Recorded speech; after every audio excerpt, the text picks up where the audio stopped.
This video is going to get me some heat. Let's get into it. Welcome back, Matt to the Maxers. It is, of course, Matthew Thomas. Probably my most controversial video to date.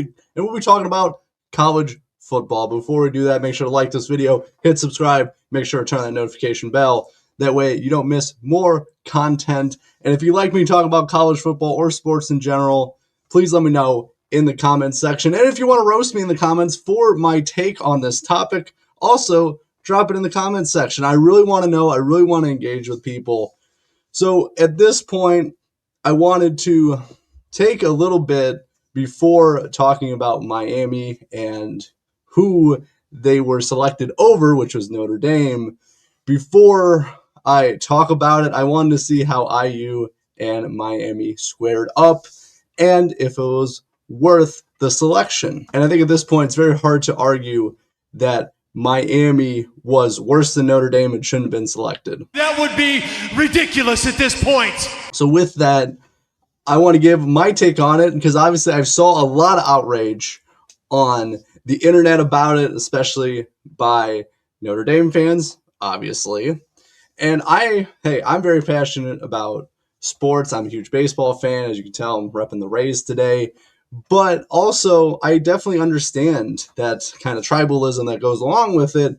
But also, I don't think it should take away from watching or enjoying football. People live and die by their teams. I completely understand it. But at the same time, you have to show a little bit of understanding to go along with it. There's people calling for like federal investigations and all of this stuff. And I just want to kind of peel that back a little bit and see where the anger and outrage is and how we got to this point. But I also want to say before I dive into everything that I think Miami was right there with IU for the championship game. And honestly, if a few of the plays went in Miami's favor, I think we would be talking very differently. They gave IU a huge run for their money, and I think they were their stiffest competition. That is just my opinion. Again, I live in Indiana, so it'd been great to see both in the championship. I ain't going to lie about that. But with that, Notre Dame was 0-2 to start the season, losing to both Miami and Texas A&M to start their season, and still ranked. And that kind of shocked me as well because that hasn't happened in 37 years, that an 0-2 team was still ranked. So I think that's number one. They got a little favoritism with that. And the justification for it, at least from one person, on NBC Sports. Again, all my sources and references will be in the description of this podcast. But this person was saying that since they lost very close games, that they still deserve to be ranked. I disagree with that. A loss is a loss. And even if you were very close to winning, you still lost. I think that shouldn't trump if you lost or not of, oh, well, we were really close. I think that is a weak excuse for that. Now, to go along with that, Indiana was, having some of their best seasons in the last few years, and they still were not ranked. And again, this one's a little hard to find sources on, but this Indy Star source was they were not seeded for a home game back in 2024, while still being on one of their best seasons and really dominating their opponents, like with one score, scoring them by 40-17. So Indy Star will be in the description of this podcast as well. So going along with that, so as you see, a ranked team losing 0-2. Now, granted, they had a great season to follow. They went undefeated from that point. But with that, they were still ranked while being 0-2. I don't think that's very fair. Also, with that, I know there was some jumbling around, especially at the end where Notre Dame would have been in the playoffs, and obviously some things happened. Some teams won, some teams lost. And it came down to a head-to-head decision between Miami and Notre Dame. To me, having very similar records, it came down to, well, Miami beat Notre Dame.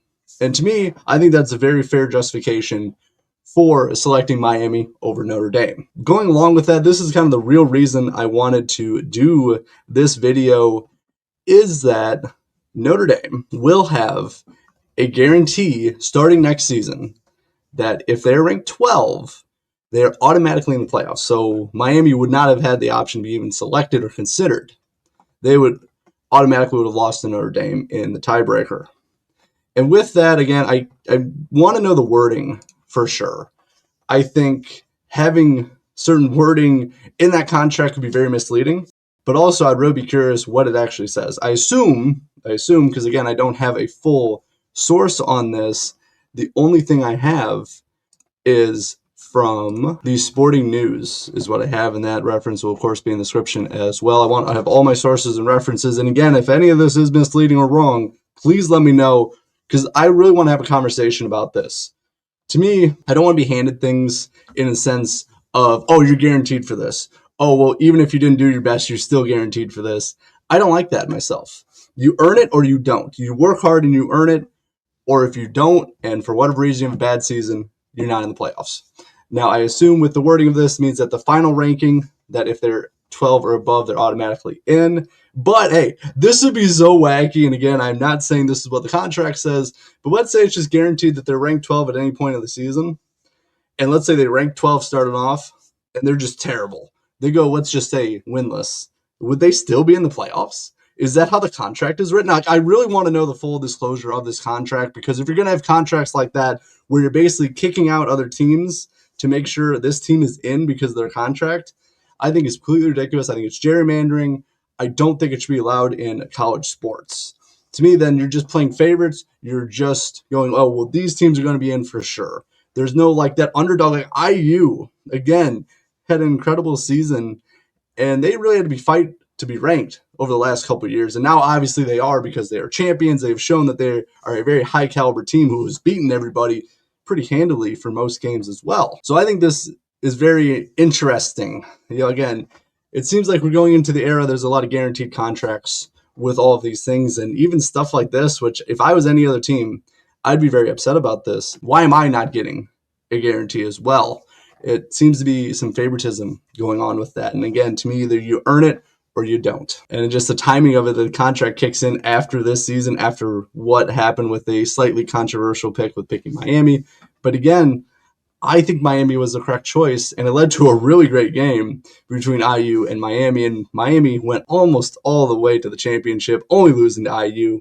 I can see if they lost in the first round, like, okay, maybe they weren't the right pick, but they went all the way to the championship. And again, I think it would just be ridiculous to say that Notre Dame should have been selected over Miami at this point. But just one other thing I did want to add as well is I don't think any of these rankings are perfect. I think some teams got in that maybe shouldn't have, and while some other great teams were passed over, I think the reaction from the fans and Notre Dame and just the community itself was unnecessary. You win some, you lose some. Hey, look, I've been screwed over in my life before, more than once, and it happens. And yeah, it's not fun. I'm not saying it's great, but I think the overreaction was it, especially, look, this is football. I get people really like it. People are passionate about it. But at the same time, it's football games. It's a committee. It's rankings. It's everything going on with that and all the money being pumped into it.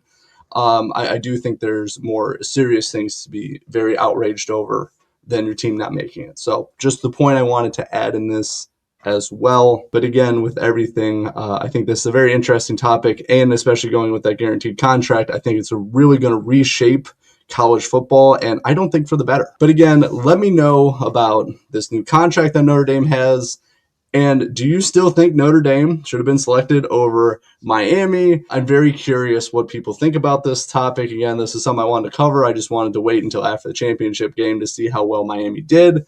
And again, I think they're really great. So please let me know everything in the comment section. And if you want more topics like this, or again, if you just want to roast me, make sure to subscribe to the channel, hit that like button, and that notification bell. That way you don't miss any new videos, so you can roast me if you like. I am Matthew Thomas. You are watching Matt to the Max. And remember, stay frosty.